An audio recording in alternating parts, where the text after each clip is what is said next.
también vienen en camino algunos programas y reformas interesantes. Este 2025, por ejemplo, una reforma constitucional para prohibir el maíz transgénico, un plan de soberanía nacional alimentaria y muchos otros temas. Para hablar al respecto de estos adelantos y de esto que viene para el 2025, le agradezco muchísimo la entrevista, la comunicación al doctor Julio Verdegué. Él es titular de Agricultura y Desarrollo Rural. ¿Cómo está, doctor? Bienvenido a este espacio. Muy buenas tardes. Muchísimas gracias. Buenas tardes. ¿Cómo están ustedes? Hemos hablado igualmente, feliz año. Muchas gracias por iniciar 2025 con nosotras y con nosotros por acá. Ya hemos hablado un poco sobre este fallo del TEMEC en contra de México, un fallo más de forma quizá que de fondo, pero bueno, la respuesta será una reforma constitucional para proteger a nuestro maíz nativo y a nuestra población, a su salud. ¿Qué tendría que quedar en la letra de esta reforma, doctor? Desde incluso antes del fallo, ya con la presidenta, ¿no es cierto?, se había estado analizando el tema de la reforma constitucional para prohibir el cultivo en México de maíz transgénico. Y ya después del fallo, la presidenta reiteró que ese es el propósito central, que en México no se pueda cultivar maíz transgénico. Hoy día no se cultiva maíz transgénico y eso es lo que queremos que suceda, que no se cultive nunca maíz transgénico en México. ¿Por qué razones? Por una razón muy central. El maíz, primero, es un alimento central de nuestra dieta, pero no solo es un producto, es también un elemento de nuestra identidad cultural. Desde hace 14 siglos, el maíz está presente en las culturas, en la identidad, en la historia de México. Para los olmecas, la cultura madre, el maíz era el centro del universo. Entonces nos interesa proteger por dos razones. En primer lugar, por esta importancia central para nuestra cultura y nuestra identidad que tiene el maíz. Y en segundo lugar, muy importante, porque como la presidenta ha dicho, los maíces nativos de México representan la gran fuente de diversidad genética del maíz, no solo en México, sino en el planeta. Y el maíz es una de las 3 bases de la alimentación mundial, junto con el arroz y el trigo.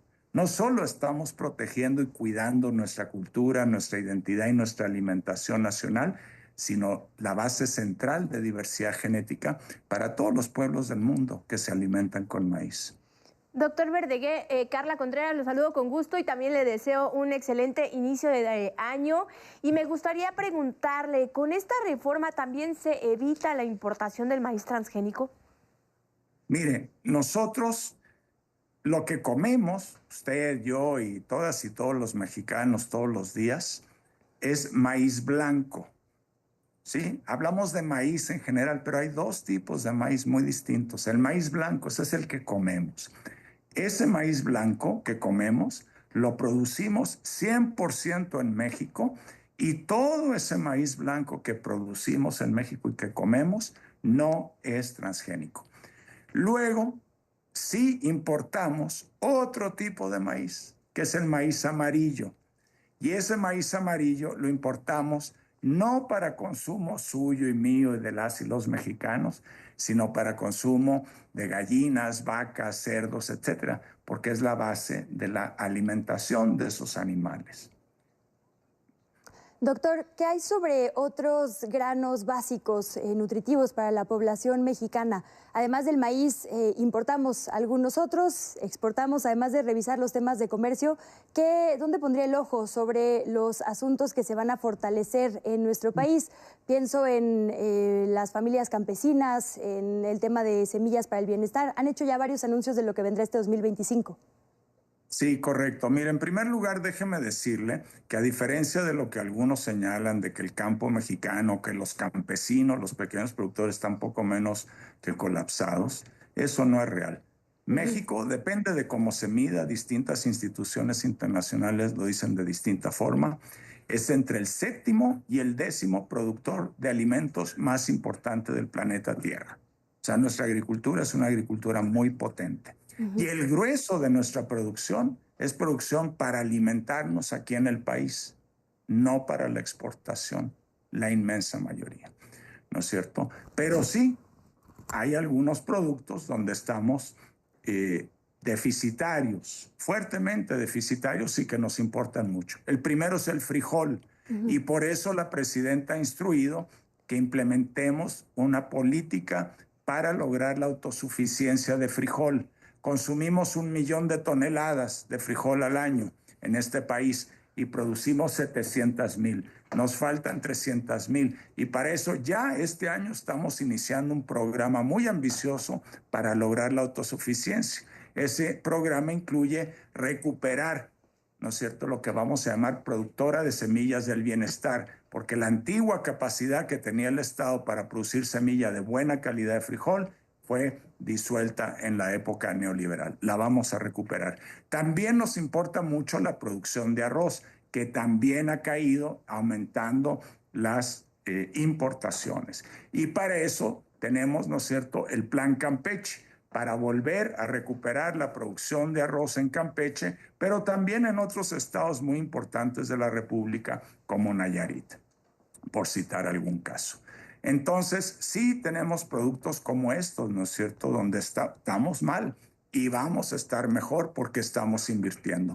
¿Qué estamos haciendo para asegurar que esto suceda? ¿Qué está haciendo la presidenta Claudia Sheinbaum en el segundo piso de la Cuarta Transformación?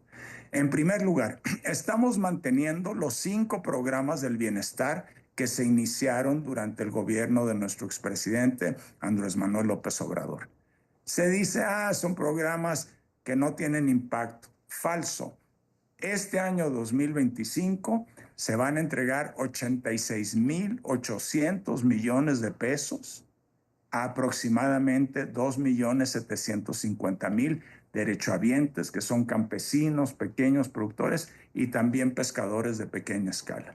Eso significa casi 3.8 salarios mínimos mensuales por productor, en promedio. Es cierto que no a todos les toca lo mismo, pero en promedio es una inversión enorme en apoyo a los pequeños y medianos productores. ¿Por qué los pequeños y medianos productores? Porque son los que nos alimentan. Por ejemplo, 2/3 del maíz blanco, que es la base de nuestra alimentación, lo producen pequeños productores, 2/3. Los grandes productores de México producen más o menos el 15% del maíz blanco. Entonces, apoyamos a los pequeños productores, no solo porque por el bien de México, el bien de todos, primero los pobres, sino porque también son la base, son el pilar de nuestra alimentación nacional. Entonces, mantener los programas. En segundo lugar, ¿qué más vamos a hacer? La presidenta nos ha indicado y ya se ha anunciado públicamente, ¿no es cierto?, el Programa Nacional de Tecnificación de Riego. Va a ser un programa histórico en su magnitud, en su inversión. Vamos a tecnificar cientos de miles de hectáreas. Mucho de esto en grandes zonas productoras de granos y oleaginosas de México, como por ejemplo Sinaloa, Chihuahua, Tamaulipas, el Bajío, Morelos, Hidalgo. Ahí ya eso ya empezó, ya están firmados los convenios con los productores, con los distritos de riego y ya Conagua, no Conapesca, Conagua, junto con la Secretaría de Agricultura, ya estamos empezando ese enorme programa transformador. Y luego la presidenta ha dispuesto que iniciemos nuevos programas durante su gobierno, igual que la tecnificación. Por ejemplo, el programa Cosechando Soberanía. Este programa gradualmente va a ir abarcando 1,750 municipios del país a lo largo del sexenio, ¿verdad? ¿Y qué va a hacer este programa? Va a llevar a los pequeños y medianos productores de alimentos para el consumo nacional, asistencia técnica, crédito en buenas condiciones de financiamiento, porque ahí sí necesitamos hacer un esfuerzo más importante, apoyo a la comercialización, importantísimo. El productor pequeño sabe producir, pero muchas veces la utilidad se la quedan los intermediarios. Es un programa muy integral en apoyo de la pequeña y mediana agricultura comercial. Es decir, hay una agenda sumamente ambiciosa para avanzar en esto que es el eje rector de nuestro programa, que llamamos soberanía alimentaria, que quiere decir que México pueda garantizar el derecho constitucional a la alimentación suficiente, segura y nutritiva, como mandata nuestra Constitución. Pues es apenas una probadita de todo lo que habremos de seguir en cuanto al campo mexicano en este 2025. Doctor Julio Verdegué Sacristán, secretario de Agricultura y Desarrollo Rural, muchísimas gracias por regalarnos estos minutos aquí en Canal 11, que sea una conversación abierta y constante este 2025. Por favor, estoy a su disposición. Muchísimas gracias. Gracias, buen día.